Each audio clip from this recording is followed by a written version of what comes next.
Now, first, let me say this, all right? Let me say that any of you guys that follow me, you guys know that I'm not one for hyperbole. I'm not one to exaggerate. I'm not one to join the bandwagon and say, oh, yeah, this guy's this and this guy's that. If anything, I kind of get criticized for some people say I get stuck in the past and I don't give a lot of the modern players a lot of credit. And normally I wouldn't say this, but I have to say this. I've been waiting. To make a video like this. I didn't even do it last year. I said, no, it's still too soon. But I'm pretty much convinced now. When Ray Allen was in pursuit of Reggie Miller's record, back in I believe he did that, what was it, 2010, 2011 season when he surpassed Reggie Miller, when he was still with Boston. Okay, I agree with Bruce Blitz with one thing, which made that record legitimate was that at the time that Ray Allen surpassed Reggie Miller, he did it in fewer games and fewer three-point attempts. And he also did it subsequently with fewer three-point attempts. He did it with a higher career three-point percentage. Um, Reggie Miller finished with a 39.5% career mark, which is still very high. And Ray Allen finished right at 40%. And for the last 4 years, if you ask me who's the greatest three-point shooter of all time, I would have said Ray Allen. Now, I don't think Ray Allen is the greatest shooter of all time. I can't say that. But I do think he's the greatest three-point shooter of all time. Or until recently, I would have told you that. Now, as far as greatest shooters I've ever seen, I would have given names like the greatest streak shooter I ever saw, probably Glenn Rice. Uh, there were times where Glenn Rice was hot. A good example is to look at the game. It's on YouTube, but it's not the full game. It's highlights, but you can see a game where Glenn Rice scored his career high. I think it was April 15th, 1995. I think that was the date. It was a Sunday game. And it wasn't too long after Michael Jordan scored 55 against the Knicks. It was a late season, regular season game against the Orlando Magic. And what made that such an amazing performance by Glenn is that he was going against the Eastern Conference best team. And Orlando was a very good defensive team. Uh, it wasn't like he was going against the Bobcats like LeBron did when he scored 61. And Glenn did it mostly on jump shots. Outside jumpers, he was shooting over people. And that was just one case of Glenn Rice just having unbelievable performances. His best season was 96-97. I thought I would never see anything like it again. Another guy who comes to mind as far as the greatest shooters of all time would be Drazen Petrovic.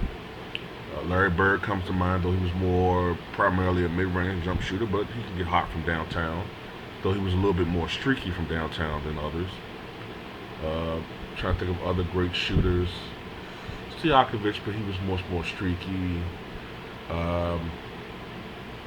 Allen Houston was a great shooter.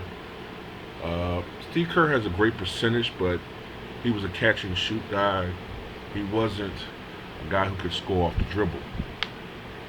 And there were other three-point shooters. I'm just drawing a blank right now. I'm trying to name some other guys right now. Joe Dumars became a great outside shooter. Jeff Hornacek, excuse me. Dan Marley was a lot more streaky, and he was much more prone to losing his rhythm than the other guys. Dan Marley was interesting too because Dan Marley had just he came into the league. He wasn't a great outside shooter the first couple of years. Dan Marley. Then he became like the league's premier long range jump shooter. Like I mean, he could hit 3-pointers when he got crazy. Like when he got hot, he could hit 3-pointers from 30 feet out, 35 feet out. But in that same game, you could give him a 15-foot chip shot that he's shooting air ball. I don't know, but and there have been many other shooters over the years. But I've always maintained that I would wait until a guy exceeded Ray Allen's record, and we meet the particular qualifications to exalt him as the greatest shooter of all time.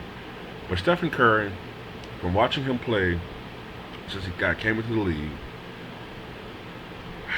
I have to say I've seen enough. Stephen Curry is not only the greatest three-point shooter I've ever seen. I have to say he's probably the greatest shooter overall I've ever seen. And I don't think it matters what era he would be in. Even if he played in the era that I prefer, I think his shooting percentage will be down somewhat, a little bit. I don't know about him shooting in the mid 40 percentile. He might shoot more like a 41, 42% instead of 44, 45, 46, whatever. But he would still be amongst leaders. I mean, let me put into perspective for you. All right. His career field goal percentage is right around 47%, which is 2 percentage points higher than Ray Allen's, despite the fact that he shoots as many three-point attempts, and he's trending to shooting more three-point attempts than Ray Allen. Now, there may be some of you guys that don't agree with me, but you got to at least consider this argument, okay? And it's not an argument that I'm alone in it probably now. Stephen Curry is 75th all time in three-point attempts. He's 75th, but he's 43rd all time in three-pointers made, which indicates that he's not a volume three-point shooter. This is an accurate three-point shooter. And if you look at the career leaders in three-point field goal percentage, number one is Steve Kerr, 45.4%. Stephen Curry is second all time in history with 44.2%. He's moved fractionally ahead of Hubert Davis, who's at 44.1%. Now, if you look at all of these guys who are amongst the career leaders, the top 10: Steve Kerr, Stephen Curry, Hubert Davis, Drazen Petrovic, Jason Kapono, Kyle Culver, Steve Novak, Tim Legler, Anthony Morrow, and Steve Nash. B.J. Armstrong's 11th. I just wanted to mention him. Klay Thompson's 13th all time. And he's amongst the best shooters in his own right, though he's a lot more streaky than Stephen. Most of the guys I named are catch and shoot guys. All right, they're catch and shoot players who also were not the primary offensive focuses on their team. The exceptions would be really Drazen Petrovic. And Drazen Petrovic, wasn't the ball handler that Stephen Curry is, although he was a great, great player.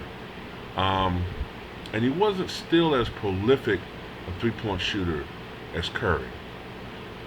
Steve Nash was not really a scorer per se. He didn't take as many as a Petrovic or stuff. Well, he did take more than Petrovic, but Petrovic's career was cut short due to death, tragic death. But Stephen Curry is by far the most prolific three-point shooter on this list. The other guys didn't take nearly as many three-pointers as Stephen Curry. To put it in perspective, I think Steve Kerr hit 700. What was the number? I think he's hit. I might be wrong, but I think it's 726 three-pointers in his career. Stephen Curry is on pace this season, if I'm not mistaken, to take more three-pointers this season than Steve Kerr has made his career. So for him to shoot 44% for his career is amazing. It's amazing. It's sort of like, to put it in perspective. I'm trying to think of something to compare it to.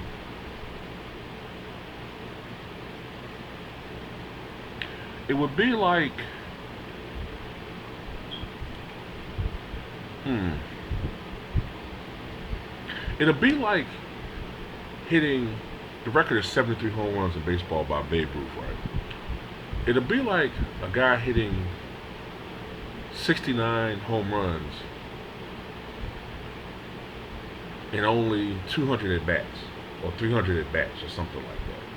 Like it's something that you're like, okay, Bonds did it in 476 at bats, but how the hell this guy hit this many home runs and 300 at bats? I mean, if you can get what I'm going at, like as many 3-pointers as this guy's taken to shoot at that high percentage, and also to shoot off the dribble the way he does, and to take such difficult 3-pointers, like the guy makes shots from certain angles that I've never seen a guy shoot before, and he's a great all-around shooter. He's the third best percentage-wise free throw shooter of all time,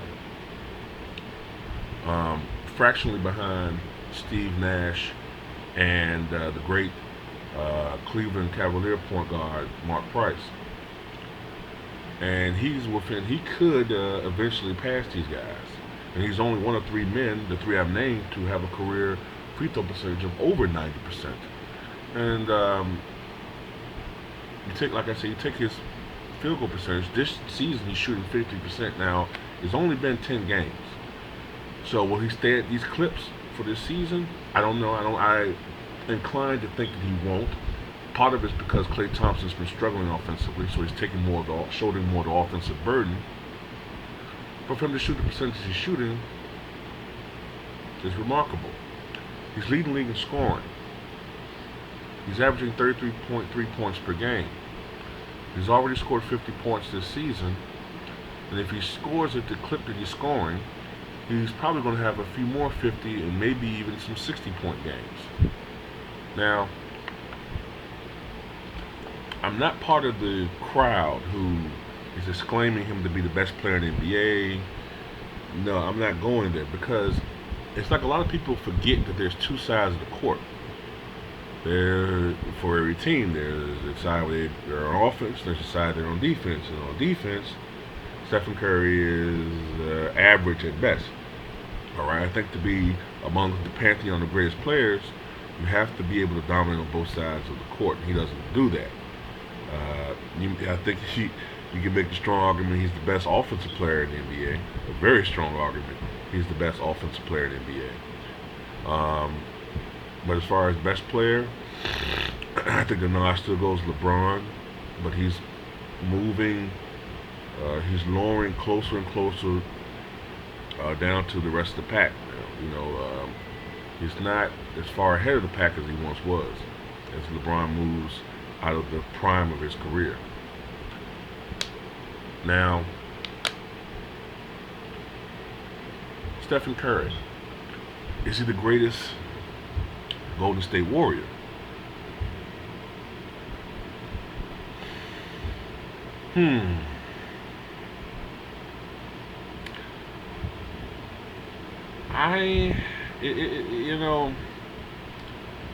He'll have to play a couple more seasons, because there are really only two guys I can think of who I can't say that he's greater than yet, as far as Golden State Warriors, historically.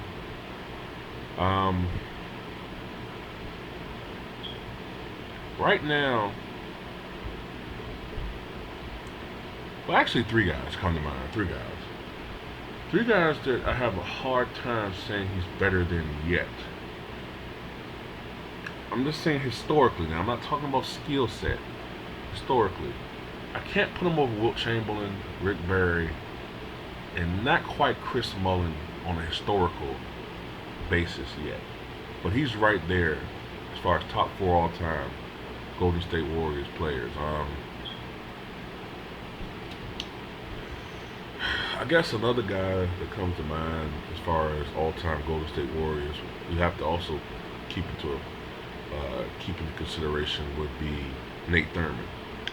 So I think Stephen Curry is a top 5 all-time Golden State Warrior player.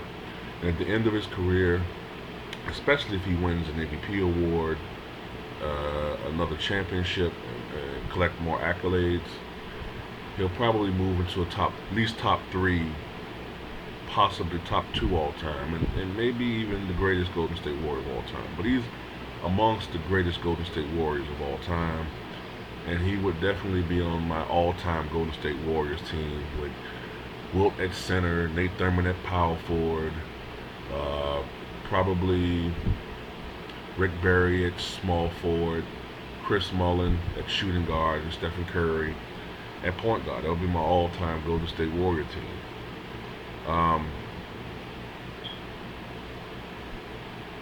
But those are my thoughts right now about Stephen Curry. I think he's the greatest. He's the best offensive player in the league right now. I don't really know anybody you can compare him to historically that has played at such a high level offensively for so long and who's improved by leaps and bounds the way that Stephen Curry has the last couple of years. He's especially improved as a ball handler. Especially, and he's just not, and that's the thing, he's not just a shooter. He is a tremendous point guard. But I won't say that he's the best player in the league. You can make a very strong argument that the best all-around player in basketball and the best overall point guard is Russell Westbrook. He's not too far behind Stephen as far as points. He's averaging over 7 rebounds. He leads the NBA in assists, I think, still. He's a triple-double machine. He's amazing. I would think Russell Westbrook is the best overall player. Stephen Curry is probably the best offensive player. Russell's a little bit more of a bit more of a volume scorer, just a bit. But those are my thoughts on Stephen Curry. And all of the praise I've given him, I will say this. Golden State would not have won the championship last year had Cleveland been healthy. So I'm not a fanboy or come on my fucking video saying, oh, you're just riding the Stephen Curry bandwagon. Open your eyes, brother. Get off the Stephen Curry bandwagon, man. Get off the bandwagon, brother. No, I'm not on the bandwagon. This is just my honest evaluation of Stephen Curry over the past few years. I think that I have to anoint this guy as the greatest three-point shooter of all time. Definitely, and quite possibly the greatest shooter. But as always, I end my video by saying thank you for watching, and please give me your thoughts in the comment section. Peace.